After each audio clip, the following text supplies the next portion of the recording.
Welcome to the live show on YouTube and Kick. This is probably one of the first live streams that we're doing both on YouTube and Kick at the same time, which is actually pretty incredible.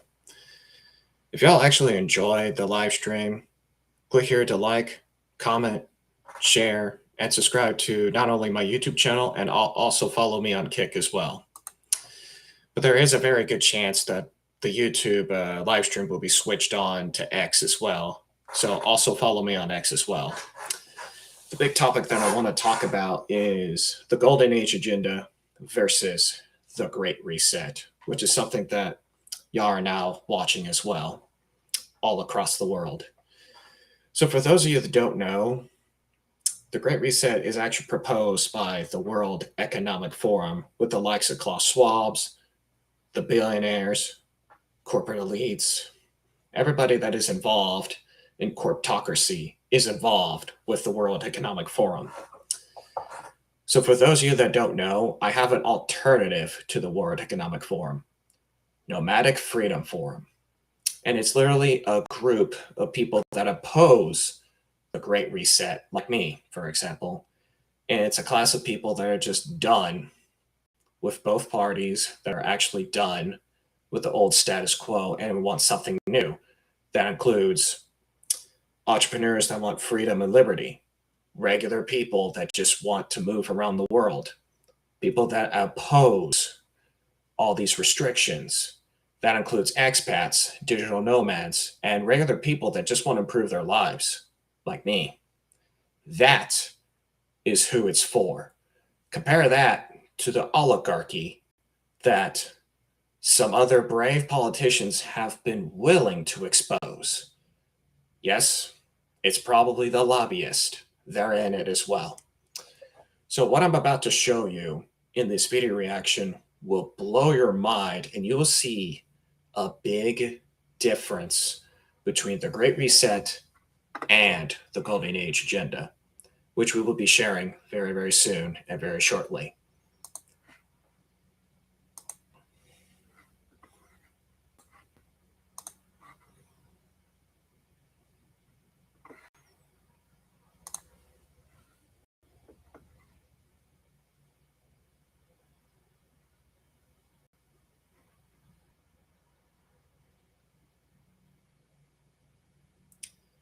Let's see if that pulls up over there. Okay, that's not the one. It's this one. Yeah, my apologies over there. I just decided just don't go like boom. Don't worry, my face will show up in a little bit. Just give it a second. There I am. All right, let's get right into the video. And I'm blocked off for some reason. Well, that's not fun. Okay, now we're here. Let me make sure my sound system is good. Okay, good. Awesome. Anyways, we already watched the Palantir video from the last stream on Kick. For those of you who don't know, Palantir is actually one of the lobbyists that we should not support at all.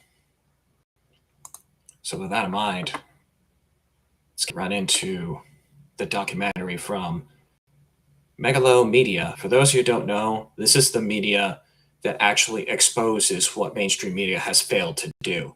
So I can say for sure that Megalo Media is Nomadic Freedom Forum fan friendly and Golden Age friendly compared to our opponent, World Economic Forum. Yes, it's everybody's opponent now. But let's watch the video.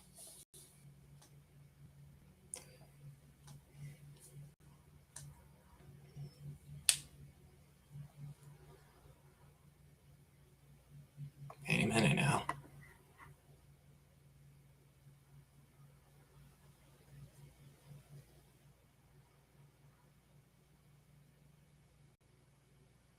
There you are.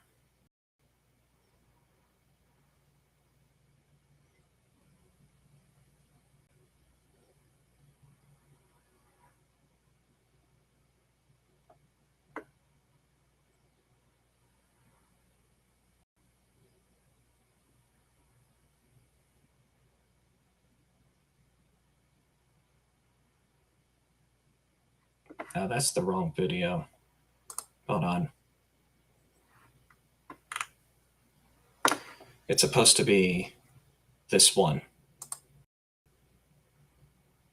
The Patch Epic David one can wait a little later. It's not the video we're watching. We were supposed to be watching this one. I guess I clicked on the wrong button. Okay, there's the 40-minute one. There it is. That's the one right there. All right.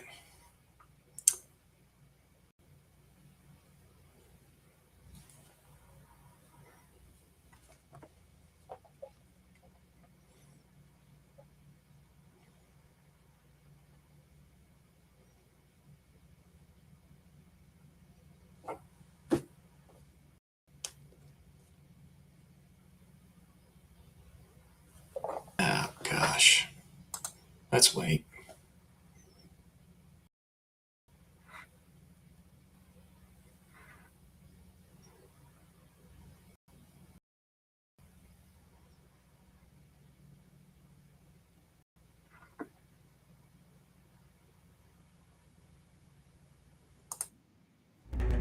Behind closed doors, 19 unelecteds make decisions that shape the fate of billions, and no one can stop them. They all work for a mysterious global bank. The most powerful bank in the world is BIS. But it's not just powerful, it's the world's most secretive financial institution. Some believe they're the financial brain of a one-world government.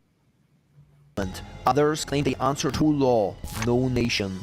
The bank is completely removed from any governmental or political control. The Bank for International Settlements sits atop of the global financial order. They oversee everything, yet most people have never even heard of it, and fewer understand its reach. But by the time this video ends, you will realize, if we don't learn about the BIS now, freedom and privacy could soon become only a thing of the past, replaced by an era of financial suppression. Will have absolute control and also the technology to enforce that.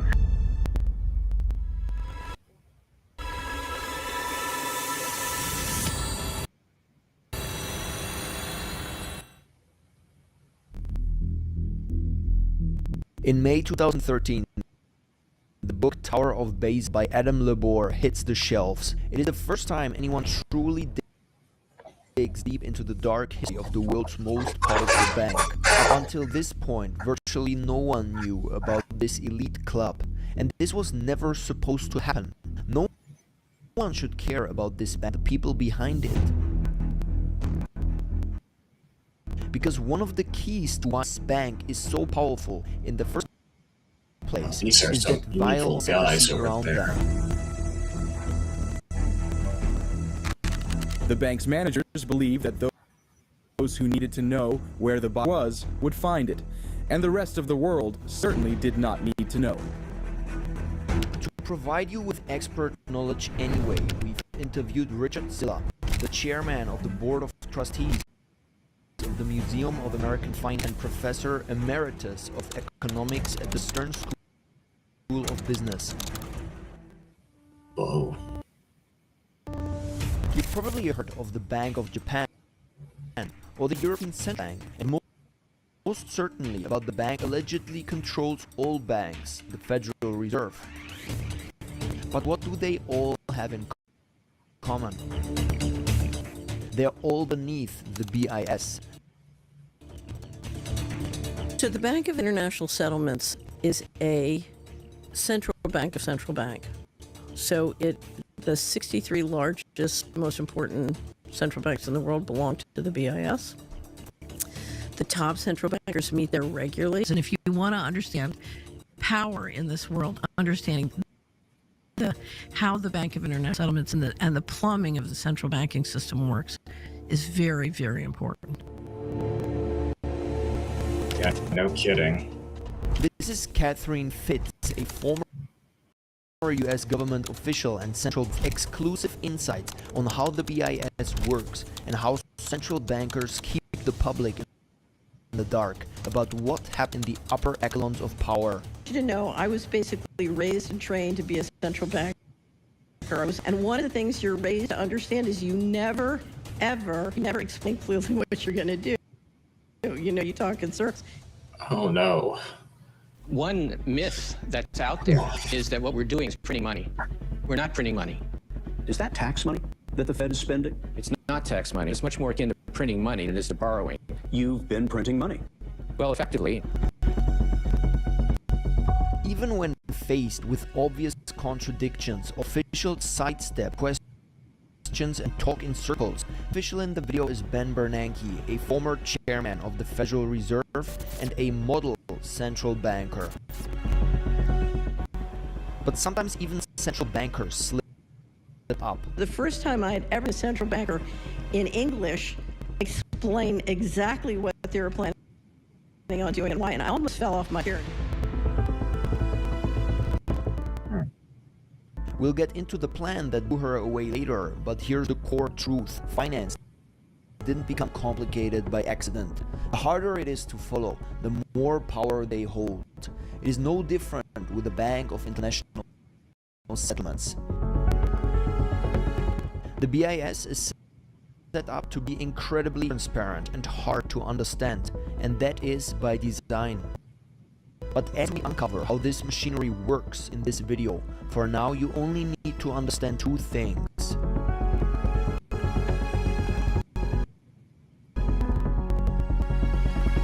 It has sovereign immunity. What does that mean? It's above the law. It's its own country. Right. It's its own country. It has its own police force.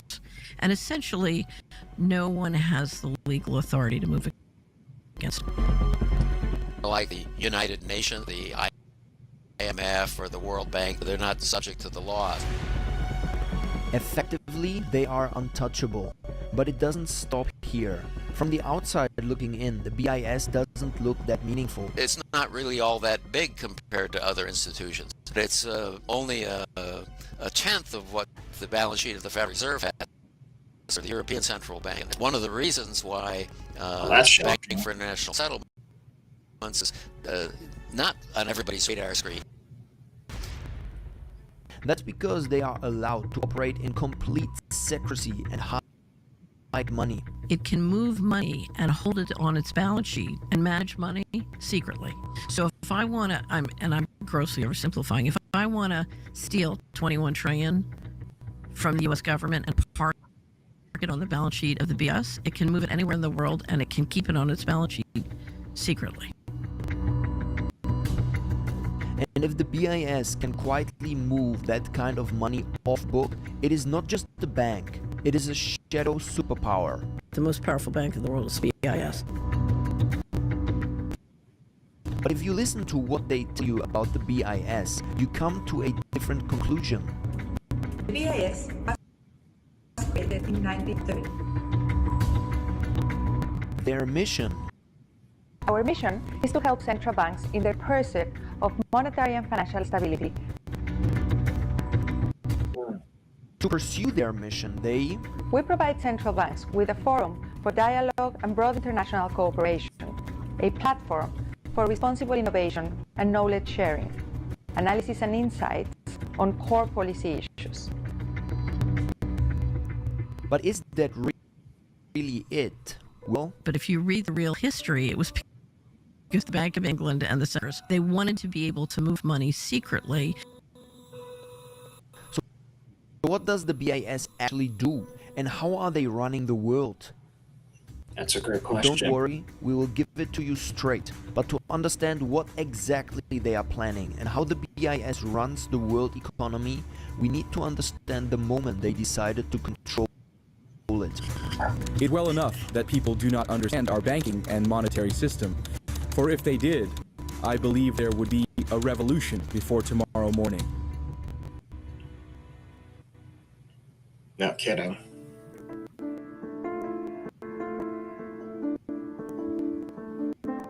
Our story of the BIS starts in 1930 1930, and right from the start it begins with a major controversy, because from day one, questions swirl about why this bank even exists, and there are multiple times where it could or should have been abolished.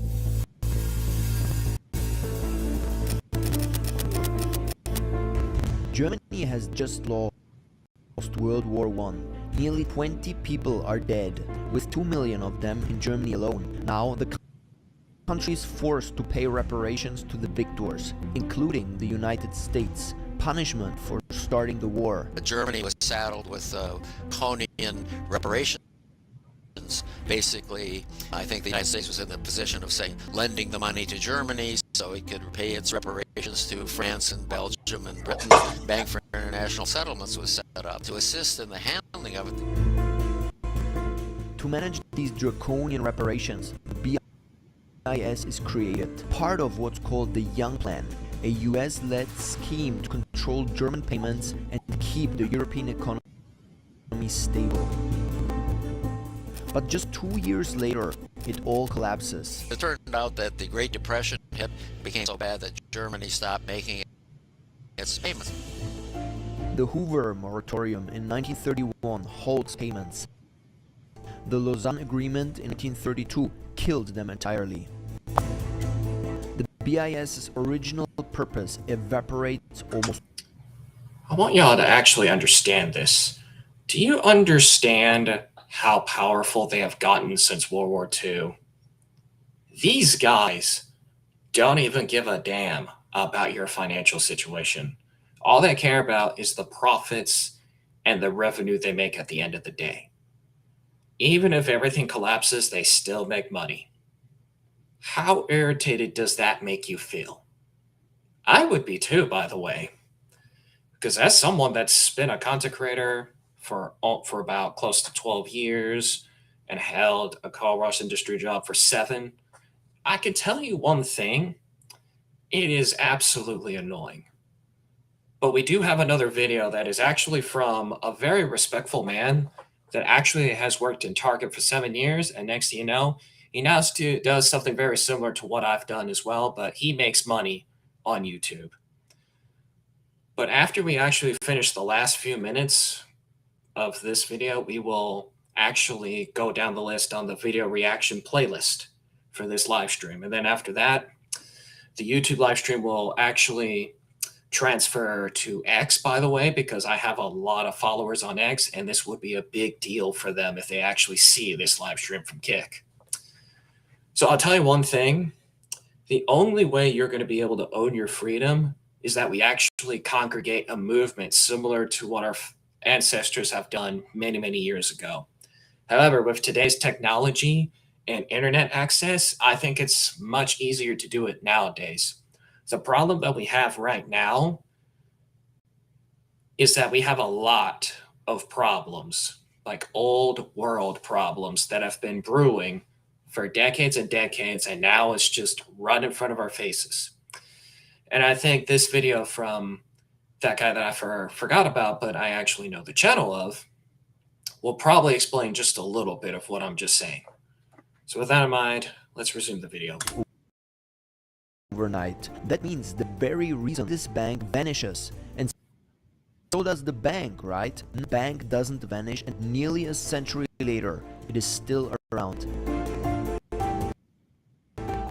Why? Because its public purpose doesn't weaken the institution, it only reveals it. Because from the beginning, this bank is designed to pursue a far deeper agenda.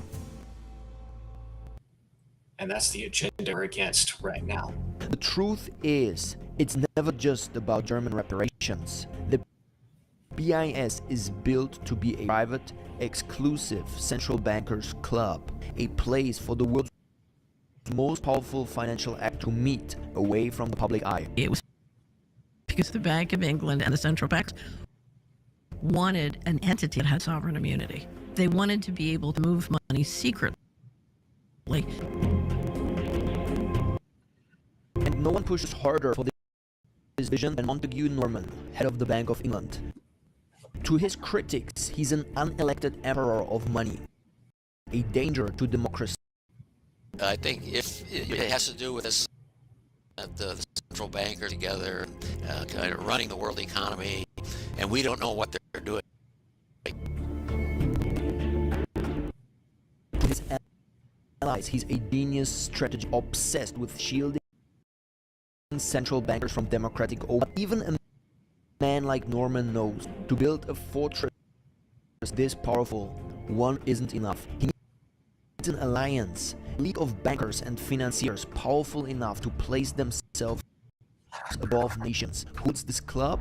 The architects include Owen Young, top JP Morgan affiliates, Gates, McGarrah, and Hjalmar Schacht, American and European financial elite, united by one vision: global banking power beyond borders. His book, Tragedy and Hope, American historian Kara Quigley describes what exactly they were building. The powers of financial capitalism, another far-reaching aim, nothing less than to create a world system of financial control in private hands, able to dominate the political of each country and the economy of the world as a whole. A world system controlled not by governments, by private banking elites.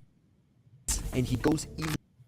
That's exactly why the Great Reset has been created, for that reason, is to control movement, to control voices, and be as Orwellian as possible.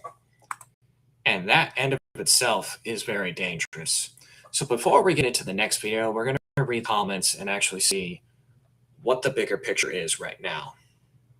Just give it a second for to process over there, because this platform can be a little slow. But when I do this on Zoom, I don't have much of a problem over there. But when I do restream, yeah, it can be a problem.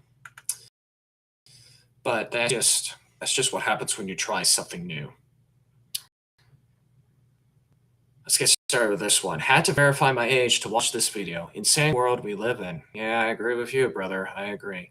My brother was a senior banker, and he totally lacks ethics, morals, and so singularly focused ripping people off, including family.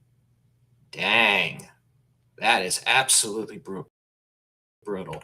As a Swissan, there's a bit of a misspelling over there, but I understand. I'm all for demilitarization of BIS.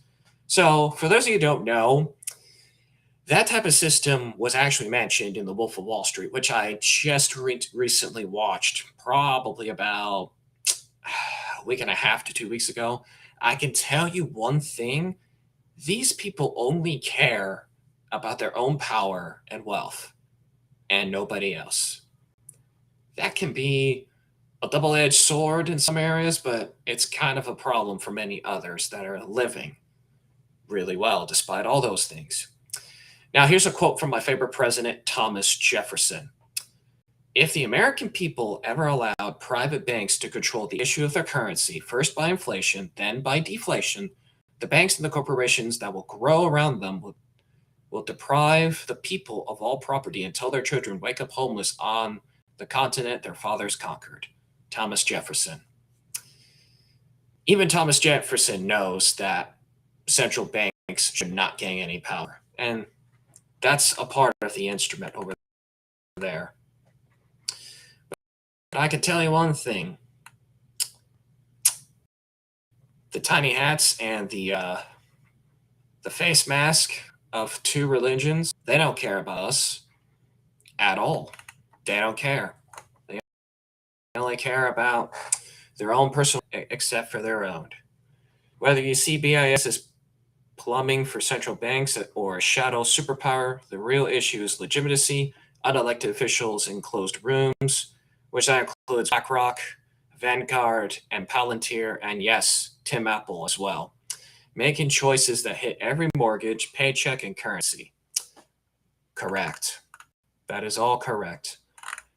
Now, speaking about all those things, we have a video from the video reaction, if I can find it over there, from Jay Reed, by the way.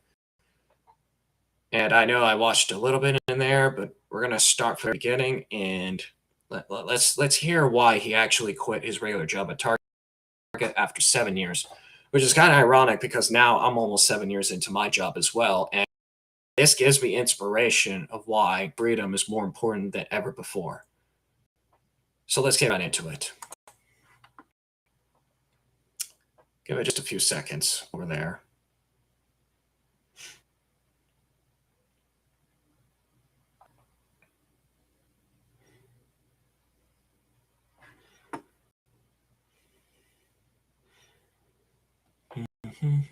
If it's a little buggy over there, just let me know in the comments or in the live stream.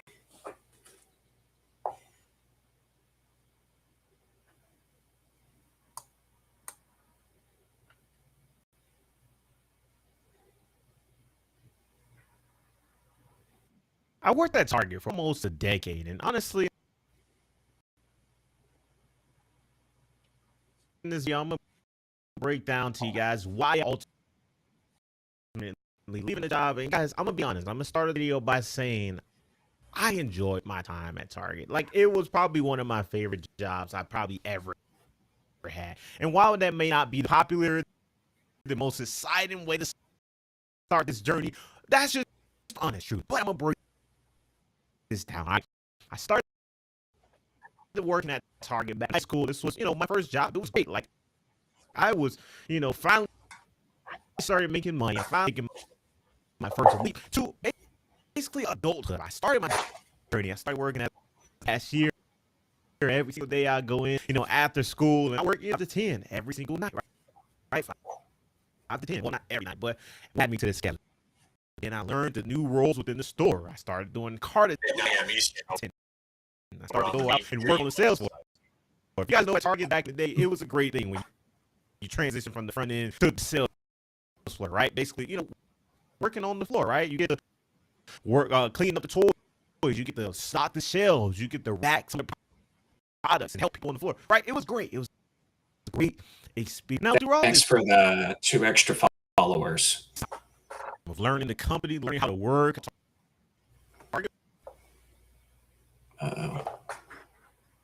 It is just was pretty much the best company that you can work for. Little did I know, right? There was a much bigger role, right? Much bigger world. And I'll dive a little deeper on that later on in the video, right? But basically, I started just, learning the company. I started trying to do more things. And as I learned to do things, my hours started to go. I started providing more values to my managers. I had some great managers, great co-workers. Like life was great. It was a great time. And over the time, I finally graduated high school, and I ended up going to college. When I went to college, listen, during that time in college, it was a time, right? So I officially transitioned.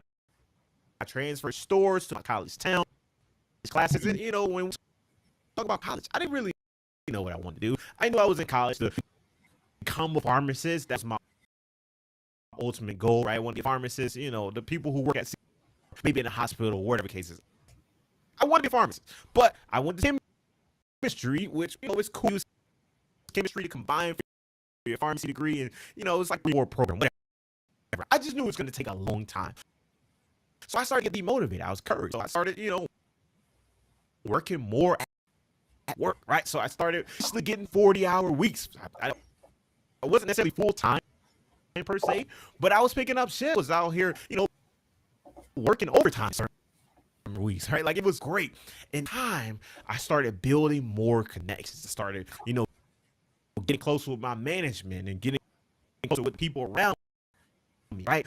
Building relationships and all. And I finally got the opportunity of, I guess, a lifetime, I guess you would say, working at Target, right? Like, the opportunity of my career to take the next step. And that opportunity was, I was able to go to a different store and do a remodel, right? Basically, when you have a remodel, they innovate new things in the store, add the lighting. Like, you fix up, it basically flipped the entire store. It was a great experience. I had a great time. Anyway, diving deeper into that, when I was at remodel, you get more attention from these upper management people and, all these big people at the top, right? Like, all these people come and visit the store, they come and talk to you, and that's when you start to learn the whole corporate game, per se, right? Y'all know what I'm talking about. You play the game. So during that time, I got so much visibility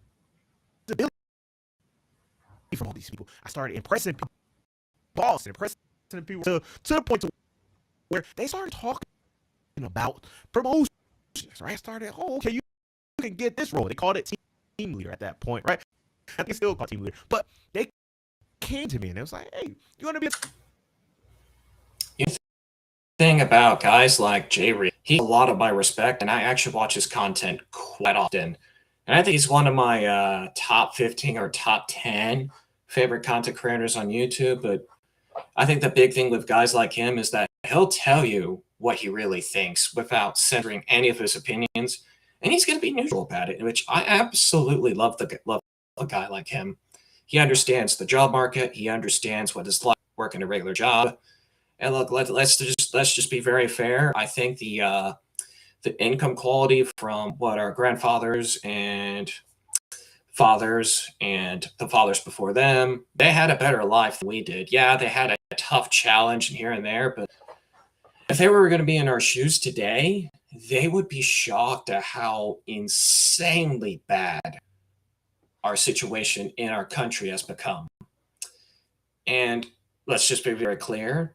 I do think that there is hope, kind of like what the Albanians did with the Trump resort in Albania. And by the way, shout out to the Albanian people for actually putting up a fight to regain their sovereignty. So anyone that lives in Albania, salute to you for actually staying true to your principles, because we Americans could learn from you, from how do we actually push back. But unfortunately, we have a fractured political system and housing crisis, currency crisis, kind of like all the other nations before us. So if you want to type in the comments down below, not only on Kick or YouTube, it would be highly appreciated. And soon this YouTube live stream will actually get transferred to X. For those that haven't seen the live stream yet, we will go do that after we get done with this reaction, and we'll do a personal talk on Kick and X after this one.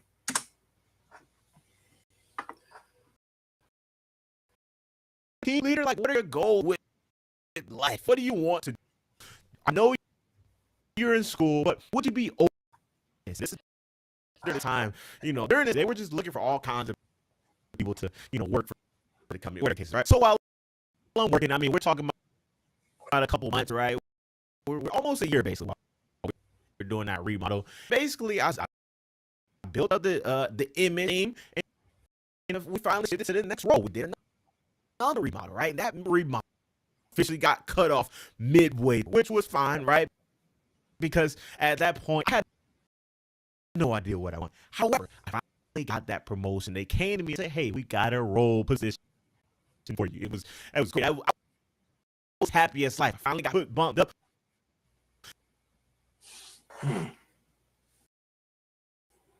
Yeah, sorry about that. At the time, I think I was making like $13 an hour. I got bumped up to $17.50 an hour, which was amazing, right? It was a great income for me at that time. I thought I was living a dream, truth. I never even, thought like this amount of money, and whatever cases. I got my apartment. I got an upgrade my car. Lifestyle creep. Don't forget about this. This is gonna come back in full.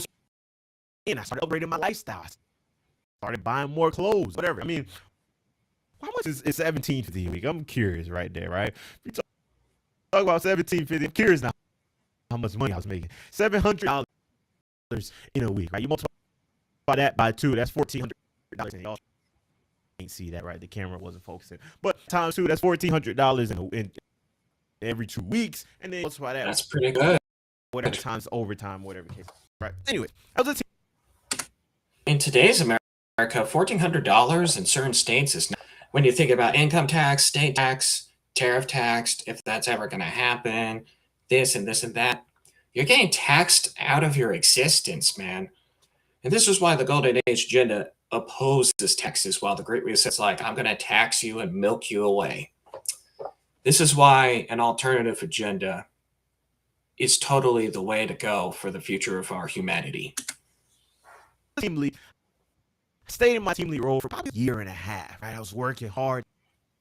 They moved me stores, and it was ultimate like a whole experience. And I worked super hard, overtime, like I was doing everything. Whatever my manager said, I said yes. Yes, I was the first man to go out and do whatever they sent me to different stores, working overnight, morning, working at night. I mean, I was all over the place at that point. It was a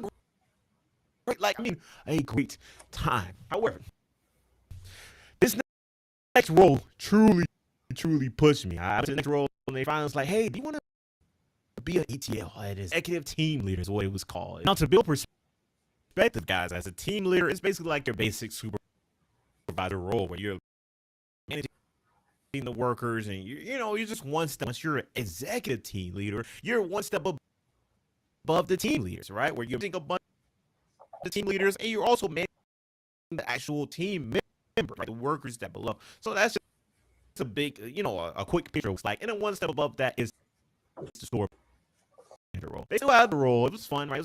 And I was all for it, right? That was what I wanted to do. I wanted to build a career.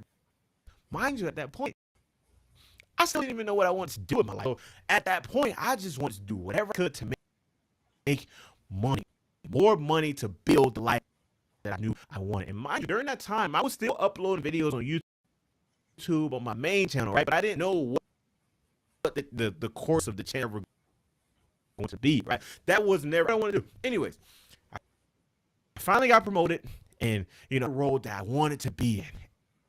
And this is that truly shifted my entire direction of my career. When it opened my eyes to what life was gonna look like. So I got promoted. It's great. I was happy. Like, it was the most beautiful thing I probably had ever done. Like, I worked super hard, and it's a beautiful thing when you work hard for something and you finally achieve it, right? And that goes for anything. That goes for work. It goes for life, for relationships, whatever you want to call it, family, whatever you want to call it, right? It is a beautiful thing to work and actually achieve it. So I finally achieved my goal. It was amazing. And I got to this store, and they place you. Once you get promoted, they place store. It doesn't matter. It's based on your skill set. It's based on experience, or it's based on maybe just staffing needs at that. Whatever rhyme or reason, they push you in store, right? So they put me in a store.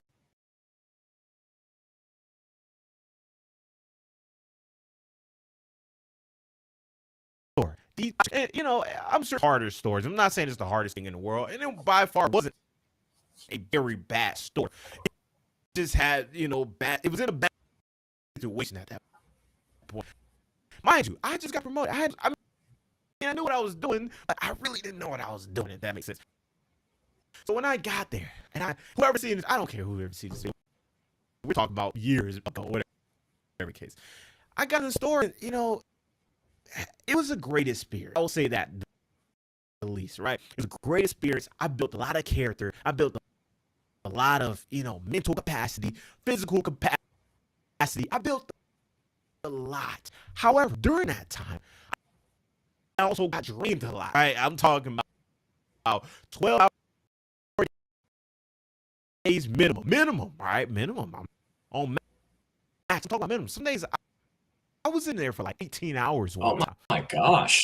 Probably over 24 hours at that certain point. At the peak, was crazy. When I talk about waking up and going to sleep, and waking up and going to sleep, waking up, work, go to sleep. Oh yeah, dude. I had those days as well when it was still his job. I tell you one thing. The one thing that I've seen the difference between the Target job, the car wash job, and everything else is that you just eat, sleep, life, repeat. I mean, seriously.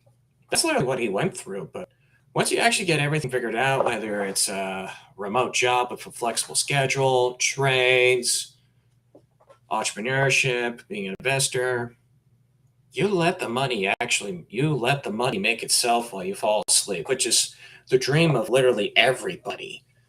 So this is why I say you will own your freedom and be happy. And this is literally exactly what I'm talking about. I can show you examples of what that looks like. I mean, seriously. I mean, if you look at people that you never thought would actually be successful, those are the people you actually need to look up to. Not the politicians, not the people that you see on extreme media. Those people probably launder money more than the people that you thought were the boogeyman. No, seriously, that's actually an actual reality that you should just really, really think about. And with that in mind, we'll watch just a few more minutes of this video, and then we'll do the comments, and then we'll do a final statement for the YouTube live stream, say the final things on the YouTube live stream, and then it'll get moved to X. But the Kick stream will go a little bit longer, and then after that, we'll make the final statement of both of them, and then we're pretty much done with this live stream until tomorrow. That was the cycle every single day for at least 2 years. And during those 2 years, that was the awakening of what made me realize that it's time to do something else, right? And it wasn't that I hated the job. I actually loved the job. I had a great time. I had great workers, great coworkers. I built a great team, a great family, a great time. However, at that time, I lost myself. Additionally, to add context to this, as I was at the store, I didn't want to become a store manager. I wanted to become a store manager, or at that time they had a property manager role, or I wanted one of those roles. I wanted to get promoted again. But as time progressed, I wasn't succeeding. Let's say, honestly, I wasn't succeeding where I was at, and it ultimately demotivated me. I hit a wall, like I hit a wall. And this is where I talk about that. I saw that. Yes, I wanted this role, and that's something I wanted to do, but I didn't have the care. I didn't have the experience. I wasn't ready to move on, so I felt stuck. I was stuck, and it just drained the life out of me. My motivation, and of course, I show up, right? I'm always gonna show up. The discipline is always gonna be there, but the reason why I was doing it was slowly, not slowly, very fastly, or if that's even a word, fast, fading away. And once I lost myself, I realized that, hey, it's time to move to something new. So I started, work channels. I started building my resumes. I started finding other roles, other careers, other things that I wanted. I finally got re-enrolled back with the school. And shout out to my wife for constantly pushing me to go out and do these different things, because she was a huge, and at the time she wasn't my wife, right? She was my girlfriend, my fiance during that time. She was pushing me behind the scenes. And I finally graduated a year later with my degree. And that degree within information technology. I'm not using the degree per se, right? But ultimately, I finished that goal, that race in that situation. So that entire part of my life is closed off. And now we're here at this point. So I left the job is because ultimately my life just it got drained. I had no time for my friends. I had no time for my family. I had no time for anything that I should do outside of work. And it was like an entire year or two. Seriously, it was insane. But I say this to say, when you're talking about working and grinding and doing different things, and you're choosing the path that you want to do for your life, it's very important. You're very strategic. And I'm not saying that you don't have to grind. I'm not saying that you don't have to have those tough moments, because they're very important. Like I said earlier in the video, I built a lot of character at that job. Subscribe to Jerry, by the way, because he's a capacity, very important voice in the space. Game that people say, right? The speech, the communication, the teamwork, the list goes on. It helped me learn how to run an actual business in certain aspects. Yeah, man, very important. And before we actually conclude, let's read the comments over there, and we'll wrap it up on YouTube, and then it'll get moved. So the stream's not going to end just yet, but it is going to get transferred. The kick will remain for a little longer. The stream will end. So here's a story over there that I want y'all to hear over there. If I had to work Target, I would be one of those loss prevention dudes that catch shoplifters and corrupt employees. Yeah, man, that's insane. My friend from high school started working at Target, and to this day, 20 years later, she's still there. It's the only job she's ever had, and much respect to her. Yeah, it kind of reminds me of me being in the car wash industry for nearly 7 years. Yeah, it's incredible to have job loyalty, but I truly do think we should always look for better opportunities at this point. So, speaking of another comment that I want y'all to share, thank you for sharing. I can relate a little bit when I was in the grocery store management position in the late 80s, early 90s. Smaller stores, but the stress was large. Get out and do something else. I regretted it a little bit because the pay was very good.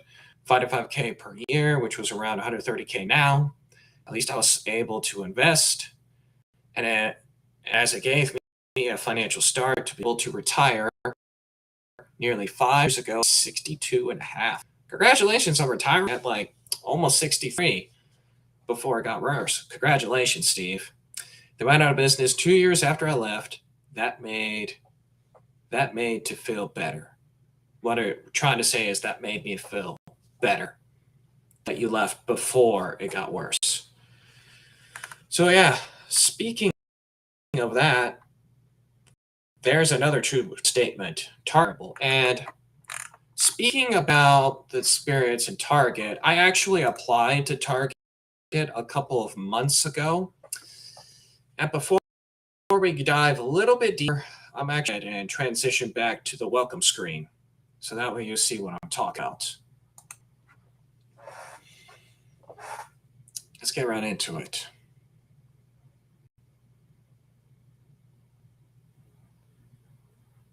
Just give it a second over there. There we go. So there was a time that I actually thought I would actually be an employee of Target. The problem that I have with Target right now is that they have a very, very messy. They have like a habit of leaving messes over there, and that's kind of a bit of a problem in my opinion. But you know, applying for certain jobs isn't really the dream anymore. Starting your own business and doing side hustles on the side is absolutely necessary. Before I end the live stream, I want to thank everybody on YouTube for watching this live stream. Go check out my YouTube channel, Kick account, Upscrolled, X, and pretty soon Rumble as well, because I'm actually trying to integrate Rumble into all of this as well, because now we actually got it all back. As long as I can get the PayPal thing to set up over there, because they actually have a payment system that is only through PayPal and not anything else, then I think we'll be ready to stream on Rumble as soon as possible. So go check out Nomadic Path and check out my products and buy it from there. There is an auto promo code known as Golden Summer 8. After June 28th, once it gets to June 29th, there will be a retro summer promotion that's going to be double to what this current promotion is right now. So go to the website as soon as possible. Hope you actually like what you see over there.